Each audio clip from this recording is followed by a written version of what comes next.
Before the break, alam nila may hawak akong 14. Hindi dapat ako. It was someone else. Oh, anong ginawa nila? May ginawa sila. Para hindi kami umabot ng 14. Oh, but what is the other side doing? We will assume that, 'di ba? Sabi nga nila, manipis ang majority namin. Ang sagot ko lang doon, mas mabuting manipis kaso sa makapal. Majority nga kayo dati, makapal naman. Oh, yung pinaka-respeto natin sa kapwa senador, nakapasok ka, you can use the facilities of the Senate, hindi ka sinusundan ng CCTV, hindi ka threaten, hindi nag-iimbento ng mga accusations sa kapwa, di ba? Hindi tinatakot yung kasama mo sa majority. That's why I said nga, statesman like sana, nagpalit, let's move on. Pero sa ginagawa nila ngayon, parang pinipilit nilang magsalita kami kung bakit tumagal ang palitan ng leadership. So, kung papalitan nila kami, all they have to do is go upstairs. So, yun naman pala yung dahilan kung bakit napakatagal bago napalitan yung palpak na leadership dyan sa Senado.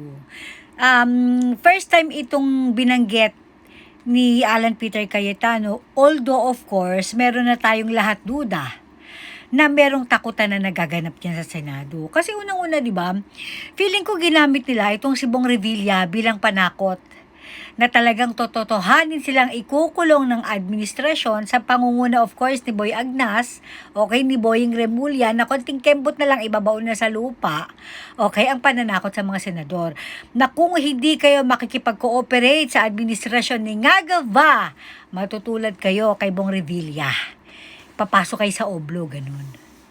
Diba? Ano ba pinoproteksyonan ng mga senador na ito sa pangunguna ni Unga Soto? Yung magpinsan na si Pinky at saka si Pepsi Paloma. Ano ba talagang pinoproteksyonan nila? Ngagva lang ba? O kasama pati ang mga sarili nila? Kasi diba, nakita naman natin yung mga video na nakasakay sa chopper. Itong magpinsan na si Pinky at Pepsi. Doon sa chopper, kusa ginamit din nilang pang-deliver ng maleta sa mga magnanakaw na opisyal ng bayan.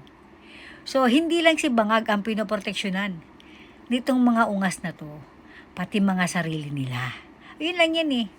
Anyway, it's a good thing na napalitan na itong si Unga Soto.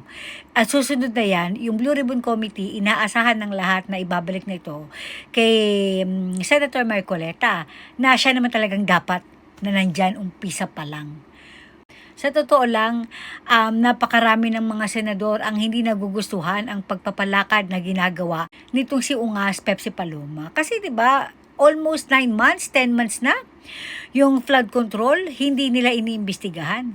Kasi 'di ba, pwede namang sabihin ni Pepsi, "Hoy Pinky, kailangan imbestigahan mo na. Napakarami ng witness, napakarami ng mga ebidensya na naglalabasan tungkol sa mastermind ng flood control." Pero hindi niya rin ginagawa kasi nga pare-pareho silang may mga interes na pinoproteksyonan. Kasama din kasi sila sa tropa ni Bangag na malitahan. Ganun lang kasimple yun. Oh my God.